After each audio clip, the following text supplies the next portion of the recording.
Hello students, मैं संतोष कुमार आज आपको एंशियंट हिस्ट्री की दुनिया में ले चलता हूँ। पुराना इतिहास, वो इतिहास जो लिखा नहीं है, रिकॉर्डेड नहीं है, उसके बारे में हम लोग कल्पना करते हैं, अंदाज़ा लगाते हैं और अलग अलग थ्योरी की बात करते हैं। और आज का इंटरेस्टिंग सवाल है कि अंत में डायनासोर का क्या हुआ। ये जो आप इतना बड़ा जीव देख रहे हो ना, डायनासोर जो इतने बड़े बड़े होते थे, उनका आखिर क्या हुआ, वो कैसे मरे, कैसे खत्म हुआ, है ना। आपके मन में भी सवाल उठते होंगे ना कि ये डायनासोर कैसे खत्म हुए होंगे। तो अब चूंकि ये उस समय की बात है जिस समय का इतिहास लिखा नहीं जा रहा था, जिस समय का इतिहास, जिस समय की हिस्ट्री रिकॉर्डेड नहीं है, तो सब लोगों की, साइंटिस्ट की, वैज्ञानिकों की अलग अलग थ्योरी है। उन्होंने पॉसिबल रीजन्स के बारे में बताया है, साथ में ही उन्होंने नेमेसिस नाम के एक तारे के बारे में बताया है जो हर 2.6 करोड़ ईयर, इतने साल के बाद में पृथ्वी के करीब आता है। और हर बार जब भी 2.6 करोड़ ईयर के बाद आता है तो पृथ्वी पर कुछ उल्टा पुल्टा होता है, कुछ बहुत बड़ा नुकसान होता है। और कहते हैं कि शायद ऐसा ही कुछ हुआ होगा जिसकी वजह से ये सारे के सारे डायनासोर खत्म हो गए। तो स्टूडेंट्स, मेरा चैनल है न्यू एज कोचिंग। हम लोग इस पर इजी साइंस सीरीज़ में विज्ञान कितना आसान, इसमें ये जानने की कोशिश करेंगे कि आखिर डायनासोर कैसे खत्म हुए पृथ्वी पर, है ना। वो जो डायनासोर इतने बड़े बड़े होते थे, विशाल होते थे, आखिर वो कैसे खत्म हुए, तो हम लोग उसके बारे में जानेंगे। तो शुरू करते हैं। ये किताब लिखी हुई है, छोटी सी किताब है, फ्रैंकलिन एम ब्रैनली की, और इसमें जो चित्र बनाए हुए हैं वो मार्क सिमोंट ने बनाए हुए हैं। आखिर अंत में डायनासोर का क्या हुआ। तो देखो यहाँ पर कुछ बच्चे दिख रहे हैं जो किसी घाटी में, किसी जगह पर कुछ बड़े बड़े पैरों के निशान को देख रहे हैं। ये देखो, ये क्या है, ये दीज आर फुट स्टेप्स, है ना। ये भी फुट स्टेप्स हैं। तो ये फुट स्टेप्स किसके हो सकते हैं? ये फुट स्टेप्स हो सकते हैं डायनासोर के। आपने डायनासोर को म्यूजियम में देखा है? नहीं देखा है, फिल्मों में देखा होगा, है ना। ओके, जुरासिक पार्क फिल्म देखी होगी। तो देखो, हम लोग कहानी जानते हैं, सुनना शुरू करते हैं, देखना शुरू करते हैं डायनासोर की कहानी। तो डायनासोर पृथ्वी पर 1.6 करोड़ वर्षों तक जीवित रहे। इतने वर्षों तक पृथ्वी पर किसका राज रहा? इस डायनासोर का, इस डायनासोर का। फिर 6.5 करोड़ वर्ष पहले उनमें से अधिकांश गायब हो गए। कुछ छोटे डायनासोर धीरे धीरे उन पक्षियों में बदल गए जिन्हें हम आज देखते हैं। तो ये जो पक्षी हैं ना, ये पुराने समय के डायनासोर हो सकते हैं जो आज के समय में इतने छोटे छोटे हो गए। अब आप ये देखो, ये डायनासोर कितना विशाल है, कितना बड़ा है ना। अन्य कई सरीसृप भी गायब हो गए। अब जो बच्चे इंग्लिश मीडियम स्कूल में पढ़ते हैं उन्हें सरीसृप शब्द शायद समझ में ना आए, तो सरीसृप हम लोग कहते हैं रेप्टाइल्स को। रेप्टाइल्स में कौन से जीव आते हैं, कौन से एनिमल आते हैं जो ज़मीन पर रेंग करके चलते हैं, है ना। रेंग कर चलते हैं, घिसट कर चलते हैं, जैसे कि सांप, जैसे कि क्रोकोडाइल। ओके, तो उड़ने वाले रेप्टाइल और समुद्र में रहने वाले भी रेप्टाइल, कई अन्य प्रकार के जानवर भी मर गए हैं, और साथ में कई तरह के पौधे, कई तरह के प्लांट और ट्रीज भी गायब हो गए हैं। तो देखो यहाँ पर इतनी बड़ी बड़ी मछलियाँ भी रही होंगी उस समय में।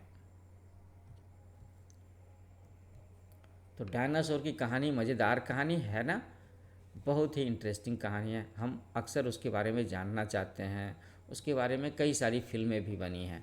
तो अब देखते हैं कि साइंटिस्ट लोगों ने, है, उन्होंने क्या क्या अंदाज़ा लगाया, क्या क्या इमेजिन किया है, क्या क्या थ्योरी प्रोड्यूस की है, जिसके बेसिस पर ये समझाने की कोशिश की गई है कि डायनासोर कैसे ख़त्म हुए। अब चूंकि एक्चुअली में ये बात कोई जानता तो नहीं, किसी ने देखा तो नहीं कि डायनासोर कैसे लुप्त हो गए, लेकिन उसको लेकर के कई अलग अलग विचार हैं। साइंटिस्ट सबूतों को देखते हैं और फिर ये तय करने का प्रयास करते हैं, कोशिश करते हैं कि कौन सा विचार सही है, कौन सा विचार सबके द्वारा एक्सेप्ट किया जा रहा है, माना जा रहा है। हो सकता है हो सकता है कि छोटे जानवर डायनासोर के अंडे खाते हों, इसीलिए केवल कुछ ही अंडों से बच्चे निकल पाए हों।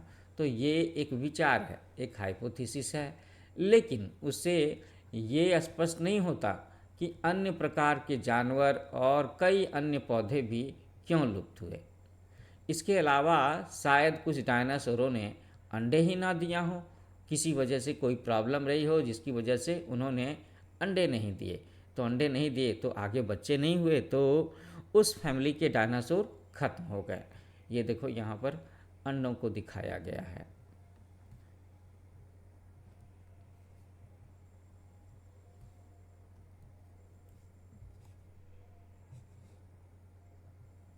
अब इस पेज में भी हम लोग कई सारे डायनासोर को देख सकते हैं। तो लेफ़्ट साइड में हम लोग देख सकते हैं कि ये डायनासोर है ना, ये भी एक डायनासोर है, ये भी एक डायनासोर है।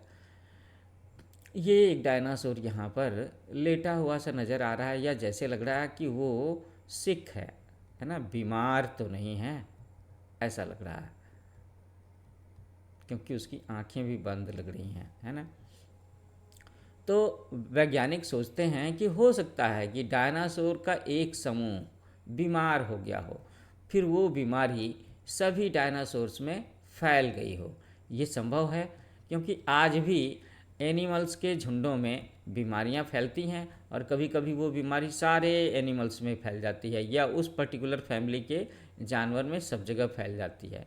लेकिन अगर ऐसा हुआ होगा तो ये पॉसिबिलिटी है कि बीमारी समुद्र में रहने वाले सरीसृपों तक, समुद्र में रहने वाले रेप्टाइल्स तक नहीं पहुंची होगी, जिसकी वजह से घड़ियाल, मगरमच्छ ये सब के सब जिंदा रह गए। इसके अलावा अन्य प्रकार के जानवरों को ये बीमारी नहीं लगी होगी और न ही पौधों को, तो वो बचे रह गए और उनको हम लोग आज तक देख पा रहे हैं। ऐसा भी हो सकता है, लेकिन ये सब के सब अंदाजे की बातें हैं, क्योंकि किसी भी व्यक्ति के पास में ये क्षमता तो नहीं है ना कि डायनासोर के युग के समय की बातों को वो देख सके और पढ़ सके। हम लोगों को ज़मीन की खुदाई से, पहाड़ों के नीचे से, नदियों के नीचे से जो चीज़ें मिली हैं आर्कियोलॉजिस्ट को, उसके बेसिस पर ही ये बातें समझने की कोशिश हो रही है कि हाँ, शायद डायनासोर कुछ इस तरीके से ख़त्म हो गए होंगे। अब देखो, कुछ साइंटिस्ट का एक और विचार है, वे चट्टानों की, रॉक्स की, है ना, चट्टान का मीनिंग है रॉक, बहुत पुरानी परतों में और नई परतों में जीवाश्मों का अध्ययन करते हैं। जीवाश्म क्या होते हैं? These are fossils. चट्टान की बात हो रही है ना, चट्टान की देखो, एक ये लेयर है, दूसरा लेयर ये है, एक ये तीसरा लेयर है। तो कई बार साइंटिस्ट लोगों को इन अलग अलग लेयर्स के नीचे में कुछ चीज़ें मिलती हैं, ऐसा भी होता है। उनका मानना है कि वे ऐसे संकेत पाते हैं, उनको ऐसा इंडिकेशन मिलता है कि हर 2.6 से 3 करोड़ सालों के बाद विभिन्न प्रकार के जानवर और पौधे मारे गए थे, है ना। क्या उनको क्या इंडिकेशन मिला है? इंडिकेशन मिला है कि जब भी 2.6 से 3 करोड़ साल गुजरते हैं, है ना, इतने वर्ष गुजरते हैं, तो वहाँ पर कुछ उन्हें अलग तरह के इंडिकेशन मिलते हैं, जिससे ये पता चलता है कि कुछ पौधे, कुछ जानवर खत्म हो गए। मतलब इनका एक लेयर मिलता है, एक लेयर हर 2.6 और 3 करोड़ साल के बाद में ऐसा मिलता है। हो सकता है कि हर 2.6 से 3 करोड़ वर्ष के बाद में धूमकेतुओं की, है ना, कॉमेट्स की वर्षा पृथ्वी पर हुई हो। धूमकेतु समझते हो ना, कॉमेट्स, उनकी वर्षा पृथ्वी को इतना बदल सकती है, इतना बदल सकती है कि उसके बाद कई जीवित चीज़ें बचेंगी ही नहीं, है ना। इतनी गर्मी होगी, इतनी आग होगी कॉमेट्स की वजह से, अगर उसके टुकड़ों की बारिश पृथ्वी पर हुई तो ऐसा भी एक सोचना है कुछ साइंटिस्ट का। लेकिन आश्चर्य है कि ये धूमकेतुओं की वर्षा हर 2.6 से 3 करोड़ साल के बीच में ही क्यों होती है ना। ये जो इंटरवल है धूमकेतुओं की बारिश का, इंटरवल ऑफ कॉमेट्स,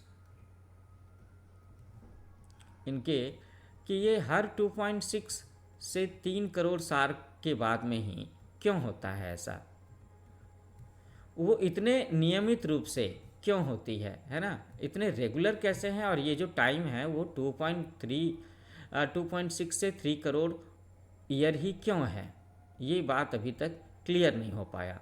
कुछ लोग इस क्वेश्चन का आंसर इस तरह से देते हैं, वे कहते हैं कि भाई सूर्य का एक जुड़वा भाई है ना, देयर इज ए ट्विन, सन का एक ट्विन है, उसका एक जुड़वा तारा है, ऐसा कहते हैं साइंटिस्ट। ये तो बड़ी इंटरेस्टिंग बात हो गई, है ना। दोनों तारे एक दूसरे के चारों ओर घूमते हैं और उन्हें एक चक्कर लगाने में लगभग 2.6 करोड़ ईयर्स लगते हैं। वैसे वो सितारा, वो जो स्टार है, वो अभी तक हम लोगों में से किसी ने को मिला नहीं है, देखा नहीं है, लेकिन साइंटिस्ट लोगों ने उसका नाम रखा है। There is a name for the same, और इसका नाम है नेमेसिस। तो ये एक इंटरेस्टिंग बात आप लोग जान गए ना, कि सूरज का एक जुड़वा भाई भी है, ट्विन स्टार भी है, जिसका नाम है नेमेसिस। नेमेसिस वर्ड का मतलब होता है मुसीबत, प्रॉब्लम, है ना, बहुत बड़ी मुसीबत। तो जब डायनासोर अपने नेमेसिस से मिले तो वे बेहद परेशानी में पड़ गए, कि जब कभी ये डायनासोर उस ट्विन स्टार के करीब आए, ये जो हमारा अर्थ है वो ट्विन स्टार के करीब आया, तो पृथ्वी पर इतनी बड़ी तबाही मची कि इन सारे डायनासोर्स को बहुत बड़ी प्रॉब्लम हो गई, इतनी बड़ी प्रॉब्लम कि जिसको वो झेल नहीं पाए, सरवाइव नहीं कर पाए, ऐसा कुछ हुआ। तो एक हाइपोथेसिस ये भी कहती है डायनासोर की मृत्यु के बारे में, खत्म होने के बारे में। हम जानते हैं कि सौर मंडल, ये जो सोलर सिस्टम है, इससे परे क्या है, धूल का एक विशाल बादल है। ये हम लोगों ने हमारी पृथ्वी का जन्म कैसे हुआ उसमें भी हम लोगों ने पढ़ा था ना, धूल के बादल के बारे में पढ़ा था, बिल्कुल पढ़ा था, क्लाउड ऑफ डस्ट, ये स्पेस में जो है धूमकेतु इसी बादल से आते हैं, वो सारे के सारे कॉमेट्स यहीं से आते हैं। और देखो ऐसे बारिश होती है पृथ्वी पर, है ना, धूमकेतु के आने पर ऐसे बारिश होती है, के आने पर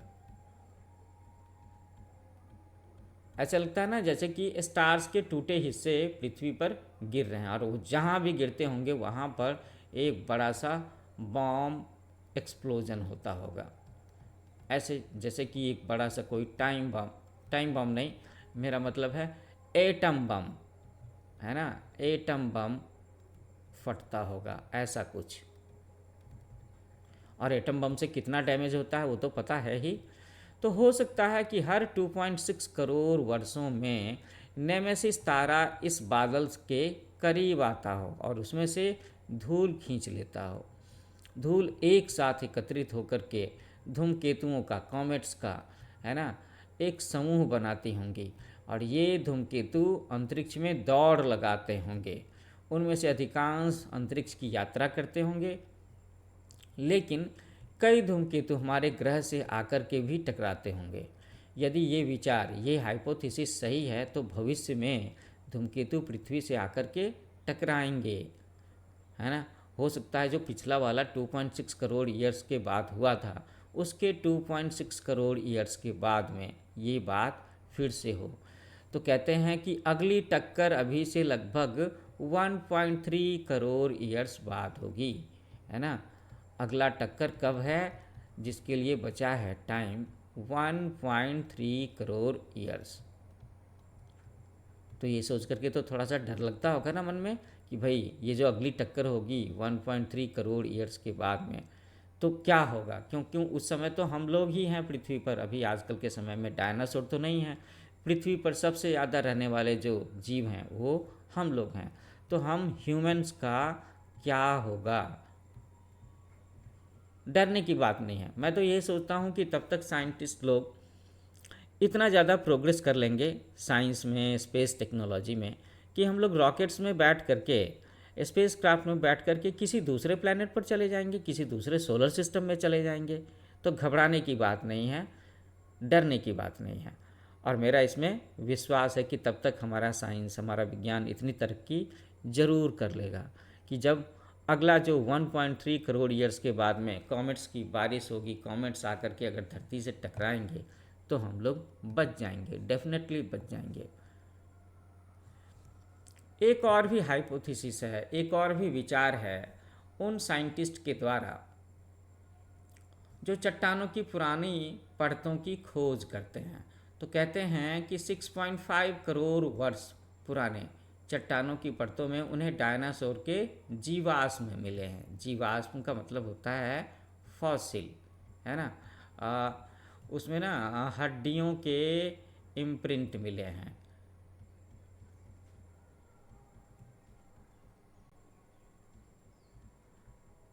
जीवाश्म कैसे बनते हैं? जब दो चट्टान के बीच में इस तरह से हड्डियाँ दबी पड़ी हों। उन्हें वहाँ पर इरिडियम भी मिला है। इरिडियम एक एलिमेंट है और ये बड़ा ही रेयर एलिमेंट है। इरिडियम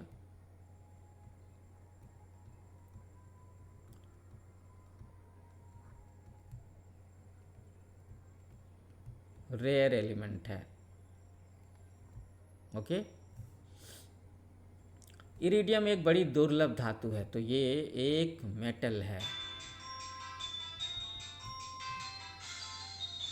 ना। तो इरिडियम एक दुर्लभ धातु है, बहुत ही रेयर एलिमेंट है, जिसका अधिकांश भाग धरती के अंदर गहराई में छिपा होता है।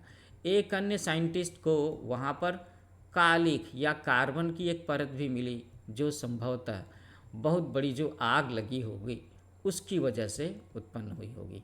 तो देखो, इस तरह से फॉसिल्स मिलते हैं अभी भी कई जगहों पर, पहाड़ियों के बीच में, दो चट्टानों के बीच में। और वहाँ पर जो खोज करने वाले लोग होते हैं, देखो कितनी बारीकी से कैसे कैसे खोज करते हैं। खोजने वाले लोगों की दुनिया, साइंटिस्ट लोगों की दुनिया, एक्सप्लोरर्स की दुनिया बड़ी गजब होती है ना। वो दिन रात उस काम में लगे रहते हैं। तो हम लोग बातें कर रहे थे इरिडियम के बारे में। पृथ्वी पर गिरे उल्का पिंडों में इरिडियम के अंश पाए जाते हैं और वैज्ञानिकों का मानना है कि धातु लघु ग्रहों में भी पाई जाती है। लघु ग्रह का मतलब क्या है? टाइनी प्लैनेट्स या फिर एस्ट्रॉइड्स के बारे में कह लो। तुम्हें पता होगा ना कि मंगल और बृहस्पति, है ना, मार्स और जुपिटर, इसके बीच में एक एस्ट्रॉइड बेल्ट है। बिल्कुल बेल्ट है, जैसे मंगल और बृहस्पति के बीच में है, ये बेल्ट है ऐसे।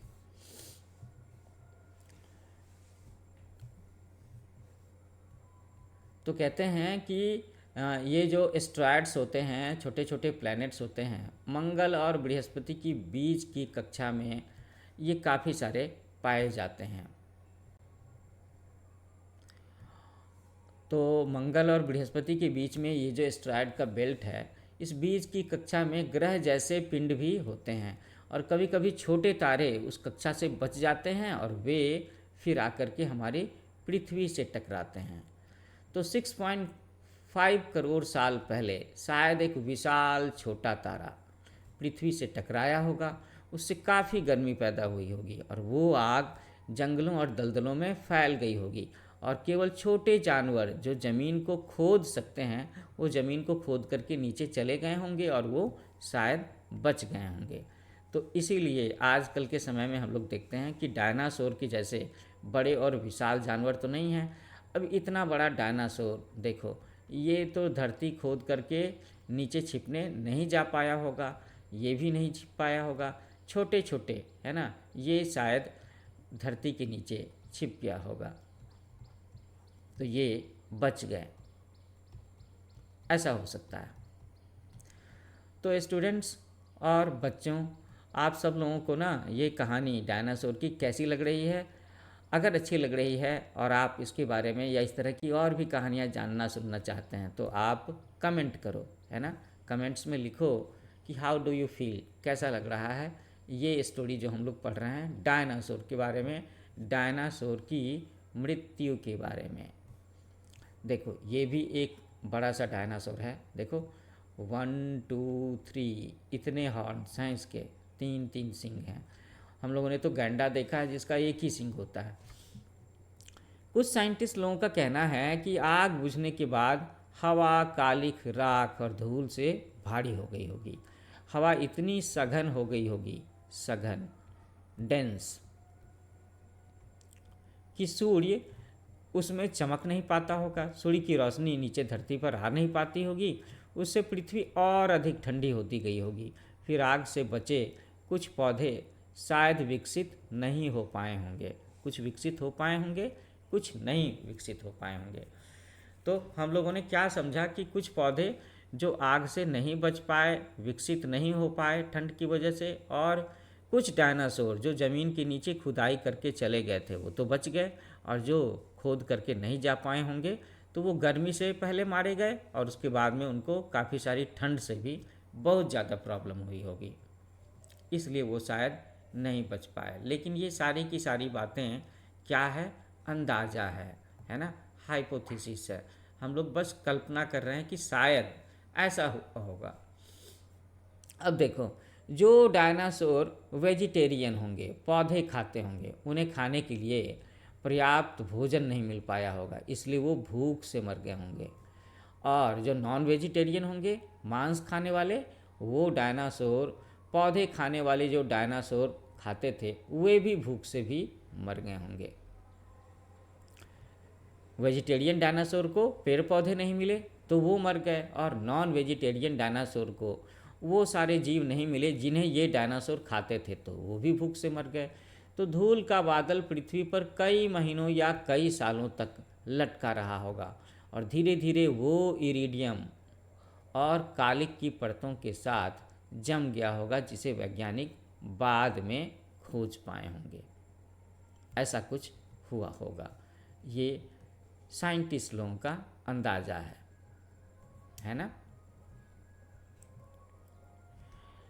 अब ये विचार भी बहुत संभव है, क्योंकि हम जानते हैं कि अतीत में, है ना, पास्ट में पृथ्वी के साथ अन्य चीज़ें भी आकर के टकराई हैं। अब जैसे कि एक एग्जाम्पल दें तो 1908 में रूस के एक हिस्से साइबेरिया में कुछ ऐसा ही बड़ा आकर के गिरा और टकराया। अब इससे क्या हुआ कि उससे पेड़ धराशायी हो गए, बड़े बड़े पेड़ गिर गए, अचानक आग लग गई।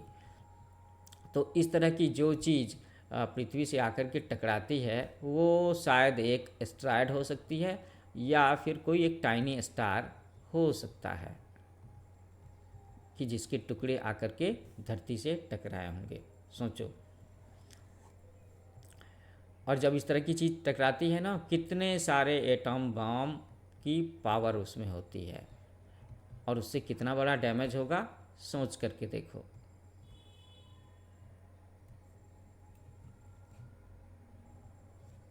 यहाँ पर हम लोग डायनासोर की हड्डियों का एक कंकाल देख रहे हैं, है ना, कंकाल।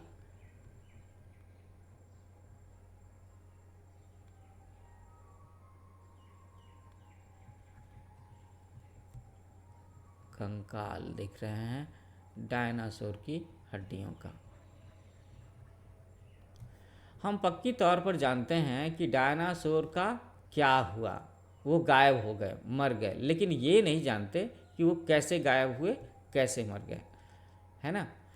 हम ये नहीं जान पा रहे, बस हम लोग अंदाज़ा लगा रहे हैं, अलग अलग तरीके सोच रहे हैं कि शायद वो ऐसे गायब हुए होंगे, शायद ऐसे गायब हो गए होंगे।